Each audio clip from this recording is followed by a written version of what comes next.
No one deserves to die from suicide. Absolutely, no one deserves to die in this way, and that's why we need to be aware of ways that we can recognize and help out those who are suicidal. And this is what I'm going to talk about today. This video is based on research according to the National Institute of Mental Health and insights from mental health professionals. The first thing that should always come in your mind when someone is having a mental health crisis like suicide is seeking professional help. But here are the steps that we can make before we get to the professional help, or if the professional approach is not available. The first step in helping someone who is suicidal is reaching out.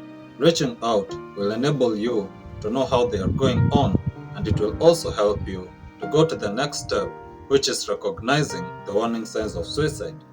The warning signs of suicide includes signs of depression such as worthlessness, hopelessness, isolation, and most importantly, loss of motivation in life. These people will speak and write about death. They'll make jokes and comments about suicide, and they may say things like, "I'm not worthy living, the world is better without me, I'm better off dead," etc. They may make final amends, such as writing a will and giving out their valuable possessions. And if they use various mechanisms to cope with stress, such as harming themselves, including making cuts, that's a sign that they need help. If they have also considered suicide before in their life, they may also reconsider it. After recognizing these warning signs, it is important to ask them directly about suicide.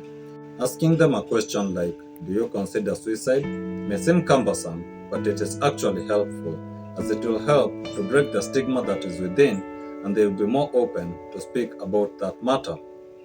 After they have told you that maybe they are considering suicide, it is important to listen to them with understanding, empathy, and without being judgmental. Their feelings are valid, and it is important not to minimize whatever it is that they are facing.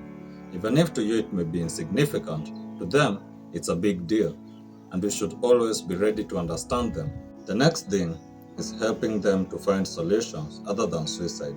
And even as we help them to find these solutions, it is important not to brush off the suicidal solution, but to help them understand that this is a permanent solution and a crisis is a temporary situation.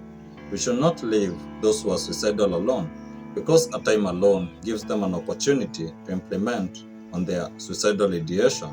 Tell them of how strong they are. Recognize something in their life that is worth living for. This is called a hook. A hook could be something like a loved one, a pet, something they enjoy doing. Identify these hooks, and if possible, help them engage more in things that they love. From there, you can seek professional help. Thanks so much for watching. If you found this video helpful, subscribe and leave a like. Let me know any thoughts, questions in the comments down below. Have a blessed time.